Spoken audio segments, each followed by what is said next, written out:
She said, "My ex is coming to our wedding as my plus one. You need to be mature about this." I replied, "I completely understand." Then I called the venue, swapped my name on the contract for her ex's name, and sent them both the final bill. When I texted her a photo of my passport at the airport with the caption, "Have a great wedding, you two can pay for it."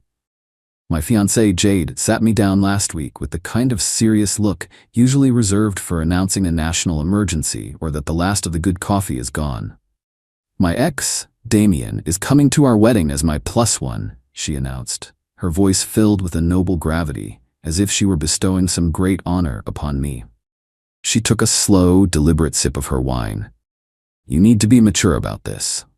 I looked at her, then at the ridiculously expensive wedding binder on the coffee table, the one filled with fabric swatches and pictures of doves. A normal man might have argued. A lesser man might have pleaded. A more dramatic man might have flipped the table. I, however, had been expecting something like this for months. Her campaign to redefine our relationship into a bizarre, boundary-free commune of feelings had been escalating. So I just nodded, a thoughtful, supportive expression firmly in place. "I completely understand," I replied, my voice a perfect imitation of a man who is both mature and deeply enlightened. She practically glowed with pride. This, in her mind, was the final test. I had evolved. I was no longer one of those brutish, possessive men. I was ready for a modern partnership. What she didn't realize was that I did, in fact, completely understand. I understood that our engagement was over. And I understood that she and Damien were about to enter into a modern partnership of their own, one that was going to be very, very expensive. The plus one wasn't just a guest. He was about to be the guest of honor. You see, Jade operates on a different level of reality from most people. In her world, things like history and consequences are minor inconveniences. Her ex Damien wasn't just an ex. He was, in her words, a foundational part of her journey. Damien, from what I could gather, was a man whose primary occupation was having a journey. He was a freelance poet, a part-time yoga instructor, and a full-time financial burden on everyone he met. He and Jade had dated for 3 years before me, a dramatic on-again, off-again saga that apparently forged an unbreakable spiritual bond, a bond that conveniently re-emerged whenever he needed his rent paid. For the first year of our relationship, Jade was perfect. She was supportive, loving, and seemed to share my traditional values. Damien was a ghost, a funny story she told about her wilder days. She never asked for money, she praised my work ethic, and she seemed to genuinely appreciate the stable life I provided. I wasn't a simp paying for a freeloader. I was a man in what I believed to be a balanced, loving relationship. The red flags were not just absent, they were non-existent. Then, the ring went on her finger, and the deposits for the wedding started clearing. It was like a switch flipped. Suddenly, our relationship needed to evolve. Damien started reappearing, first in texts, then for innocent coffee dates. When I raised an eyebrow, I was accused of having toxic insecurities. She wasn't cheating, she explained. She was honoring her past while building our future. It was a bold strategy, you have to admit. About 2 months ago, we had the first major incident. I came home from work to find Damien in our living room, strumming a ukulele and apparently teaching Jade how to channel her inner truth through song. My inner truth was telling me to throw his ukulele out the window. He was sitting cross-legged on my couch, shoes off, with a serene look on his face that made me want to check my wallet. When I expressed my discomfort, Jade arranged a formal sit-down meeting where she and Damien explained to me, as if I were a child, that my possessive energy was stifling her creative spirit. Damien actually used the phrase, "Your paradigm of ownership is problematic." I almost laughed. Instead, I just nodded and said I would work on being more open-minded. My open-mindedness involved going online the next day and ordering a few discreet, high-definition security cameras for the common areas of my own apartment. A few weeks after the ukulele summit, I noticed a charge on our joint credit card, the one we used for shared household expenses, for $500 to an art supply store. I don't paint. Jade's artistic expression was limited to choosing Instagram filters. When I asked her about it, she waved her hand dismissively. Oh, that was for Damien. He's starting a new Canvas series on the transient nature of urban existence, but he was having a cash flow issue. So now my salary was funding transient urban existence. I didn't argue. I just took a screenshot of the charge, paid the bill, and quietly removed her as an authorized user on the account, telling her the bank must have sent her a new card that got lost in the mail. I told her I'd sort it out, which I did, by never sorting it out. This latest demand, that her ex be her personal guest at our wedding, was the grand finale of her campaign. It was so absurd, so breathtakingly arrogant, that it circled all the way back around to being a gift.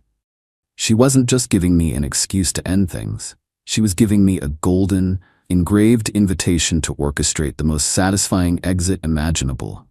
The camera footage I had collected was good, showing Damien was at our apartment far more often than I knew, but it was all circumstantial. Her demand was the opening I needed for something much more definitive. The next morning, after she left for a celebratory girls' day to tell everyone how wonderfully mature I was, I got to work. My first stop was not the venue, but my lawyer's office. I sat down with a man named Arthur, a sharp, no-nonsense lawyer who looked like he'd seen it all. I laid out the situation. The wedding contracts were in my name, the apartment was mine, and I was about to be replaced by a ukulele-playing journey haver. Arthur listened patiently, a small smile playing on his lips. He reviewed the venue contract and confirmed my suspicions. The liability was ironclad. But he suggested a crucial addition to my plan. A simple letter won't be enough, he said. You need them to sign an official assumption of liability agreement. We'll draft one that transfers all financial responsibility, and we'll make it look like a standard, boring venue form, something they won't even bother to read. So that afternoon, I called Cynthia, the event coordinator at the winery. I gave her my grand speech about the selfless gift and the groom substitution. She was, as expected, baffled but intrigued. So you're paying for your fiancé to marry another man at the wedding you planned? She asked, her voice a perfect blend of professional courtesy and sheer disbelief. Cynthia, love is a river, not a reservoir, I said, improvising my own brand of nonsense. Sometimes you have to let it flow where it will. I'm just helping to clear the dam. I told her that, to make everything official and to protect the venue, I was having my lawyer send over a liability transfer form that the new couple would need to sign. I would, of course, include the $2,000 amendment fee upon receipt of the signed document. The promise of free money and zero liability was too good for her to pass up. She agreed to present the form to Jade and Damien as a standard procedural requirement. Next came the vendors, the caterer, the florist, the band, the photographer. I called each one, told them the same glorious story. I confirmed that all future communications and most importantly, all final invoices should be directed to the new primary contacts, Jade and Damien. One of them, the head of the string quartet, actually congratulated me on my profound emotional generosity. I almost felt bad, almost. Then came the guests.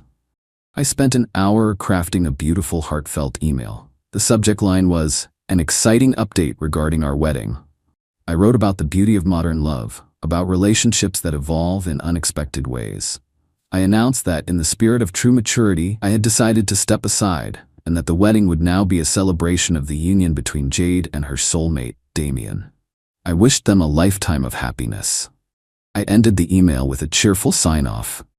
I will be enjoying our previously scheduled honeymoon in Bali as a solo trip to celebrate my own journey of personal growth. I hope you all will join me in raising a glass to the happy couple. Best, my name. I sent it to every single person on the guest list. The final piece of the puzzle was our apartment. I packed a suitcase for Bali, went to the office and had all of Jade's mail forwarded to her parents' address, and then I called a locksmith. I also packed up every little one of Damien's possessions that had mysteriously migrated into my home. The ukulele, the yoga home, the ukulele, the yoga mat, the half-finished canvases depicting urban transients. I boxed them up neatly and left them outside the apartment door with a note, forgot these. It was time for my journey of personal growth to begin. I spent the next 2 days in a hotel, watching the chaos unfold from a safe distance. My phone started blowing up almost immediately. First, it was friends, confused by the email. "Is this a joke?" one asked. I replied with a simple, "Nope, just mature." Then came Jade's friends with more pointed questions. I ignored them. The main event, of course, was Jade herself. Her first text was just a string of question marks. Then came a, "Did you send that email?" I didn't reply. Then the phone calls started. I let them all go to voicemail. The real fun began on the day before the wedding. Cynthia from the venue called Jade and Damien in for a final logistics meeting. As they were leaving, she handed them the standard form. "We just need your signatures on this to finalize the change of groom on the event order," she said with a professional smile. In their arrogant, triumphant haze, they signed the legally binding assumption of liability without a second thought. They probably thought they were just signing a new seating chart. The moment Cynthia emailed me a copy of that signed document, the trap was sprung. The vendor calls started that afternoon. I can only imagine the conversation. "Hi Jade, this is Dave from Elegant Eats Catering. Just calling to confirm the final payment of $32,000 is on its way." I pictured her, sitting with Damien, the two of them looking at each other in sheer panic. Damien, a man who probably considered a successful month to be one where his debit card wasn't declined, was now legally on the hook for a six-figure wedding. That evening, I was sitting in the airport lounge, waiting for my flight to Bali, when my phone rang. It was a number I didn't recognize. I answered, a sense of deep satisfaction washing over me. "Hello." A man's voice stammered. It was Damien. "What did you do?" He whispered, his voice cracking. "The venue just sent us a bill for everything. We signed some form. Cynthia said it was just for the event order." "Ah, the form," I said, taking a sip of my pre-flight cocktail. "You should always read the fine print, Damien. It's part of the journey. That form was a legally binding contract. You and Jade are now the proud owners of a very expensive party. Congratulations. But I don't have this kind of money." He squealed. "Jade said you were handling everything." "Well, I was," I said cheerfully. "But then I evolved. I became mature. This is my wedding gift to you both. Don't say I never gave you anything." I could hear Jade screaming in the background, a beautiful symphony of consequences. "Listen, I've got a plane to catch," I said. "You two have a wonderful wedding." I hung up. I took a picture of my passport and my boarding pass, artfully arranged next to my cocktail. I sent it to Jade with a simple caption: "Have a great wedding. You two can pay for it." Then I blocked her number, blocked Damien's number, and blocked her parents, who had just started calling. I turned my phone to airplane mode and settled in for the long flight. I heard about the wedding from my best man, Mark, who went to the venue out of a sense of morbid curiosity. He said it was a disaster of historic proportions. Jade and Damien had apparently tried to salvage it. They'd had a massive screaming fight with Cynthia in the lobby of the winery, waving the contract in her face. Cynthia, now legally protected, just calmly pointed to their signatures. Jade's parents had shown up, and her father had actually tried to write a check, but it was for a fraction of the amount owed. The vendors, having been alerted that the new clients were refusing to pay, all packed up and left. The band, the florist, the caterer, all gone. About 30 guests had shown up, confused by the conflicting emails. They were treated to the sight of Jade, in her wedding dress, sobbing in the parking lot while Damien argued with her father about money. Mark said Damien actually tried to get the guests to chip in. It did not go well. Most of the guests just turned around and left. A few stayed, presumably for the entertainment. There was no food, no music, no flowers. It was, by all accounts, the saddest and most pathetic wedding anyone had ever seen. Jade's modern partnership had devolved into a public financial dispute in under 24 hours. I spent 2 weeks in Bali. I went hiking, learned to surf, and drank a lot of excellent, inexpensive beer. I didn't think about Jade once. When I got back, my apartment was quiet and peaceful. There was a stack of angry letters from Jade's lawyer, which my own lawyer, Arthur, reviewed and then used as the basis for a very firm cease and desist letter.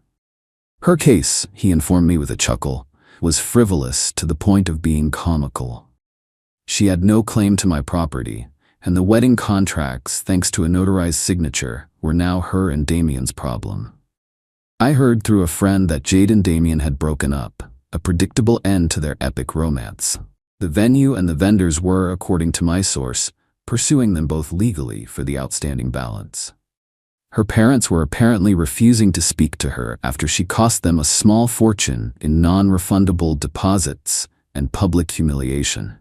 She had to move back home, a 30-something woman living in her childhood bedroom, with a mountain of debt and a reputation as the runaway bride who got stuck with the bill. Damien, I heard, had left the state to embark on a new journey, one that presumably involved avoiding collection agencies. I poured myself a whiskey and enjoyed the silence,